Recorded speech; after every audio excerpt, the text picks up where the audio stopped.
No matter where you are at the moment, it's likely that we are all facing some degree of inflationary pressures in our daily life. And I pointed out in my last video, I do believe this inflationary pressure is not going away easily. What we experience now are profound changes in the global economy that are likely to unleash an early-stage circular trend in the new inflationary regime. These are long overdue structural shifts powered by decades of easy monetary policies and record high levels of debt to GDP among developed economies. You see, the developed economies have been in a disinflationary trend for about 4 decades.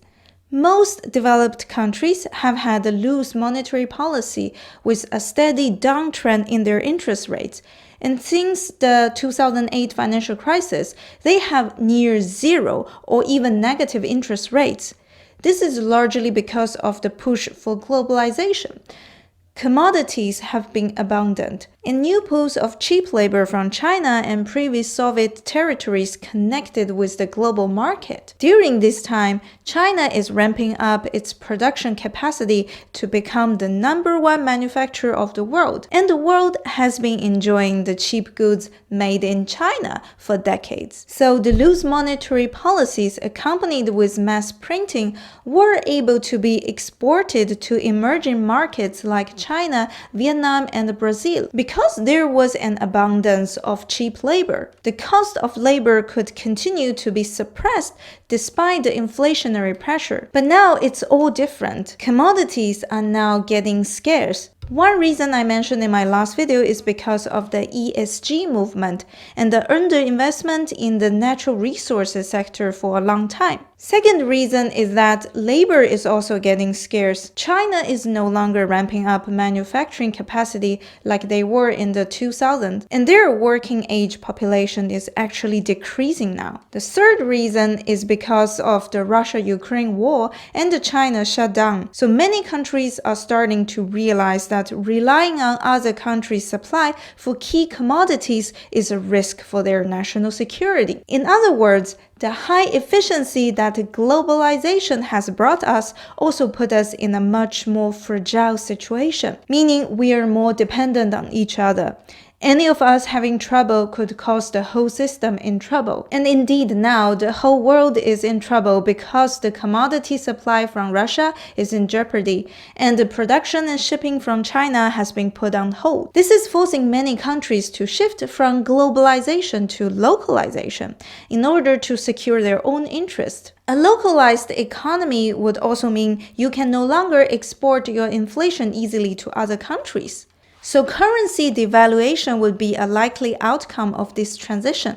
Another key change that's coming is the way the supply chain will operate. You see, in disinflationary environments, inventory is often considered a liability in practice. Companies do their best to focus on just-in-time delivery. That is, increase the efficiency of the supply chain to reduce inventory. This optimizes their capital efficiency because inventory that is held too long or into large amounts represents capital that could have been spent more productively elsewhere. But now, the supply chain operation is likely to shift from just-in-time to just-in-case, meaning the inventory would increase. This is because in inflationary environments where the cost of goods is rising and there are multiple delays and shortages in acquiring various goods, suddenly having a big inventory is a good thing. The value of that inventory tends to increase while it is held, and it buffers the company from shortages and supply chain disruptions. But higher inventory level requirements would also put pressure on the price of the goods, creating a feedback loop that could push the price of goods even higher. This is also true for asset-heavy businesses such as pipeline companies and manufacturing facilities. Those companies have hard assets that take time to build and will go up in value since their replacement cost is so much higher now. Just imagine, for example, how much more expensive it is to build a new manufacturing facility or pipeline in 2022 compared to just 3 years ago in 2019. There is more money in circulation in society, labor costs are higher, and it's more difficult to get construction supplies. Everything about building this infrastructure is more expensive than before. So companies that have been sitting on valuable and hard to replace infrastructure will suddenly look a lot better in an inflationary environment. So in a world of supply chain disruption and energy scarcity, most of the existing energy production assets, energy transportation assets, manufacturing capacity assets, and shipping transportation capacity assets became a lot more valuable. And if we look at it on a country level, it is quite a scary picture because most Western countries have very few such assets, mainly because they outsource their manufacturing to cheaper countries like China, Vietnam, and their energy production to countries like Russia. Now, all of a sudden, these Western countries realize that without those key facilities that are in their country's territory or in their jurisdiction, it is a risk of national security, simply because China or Russia could hold up the supply like we see now, and it cause major problems for them.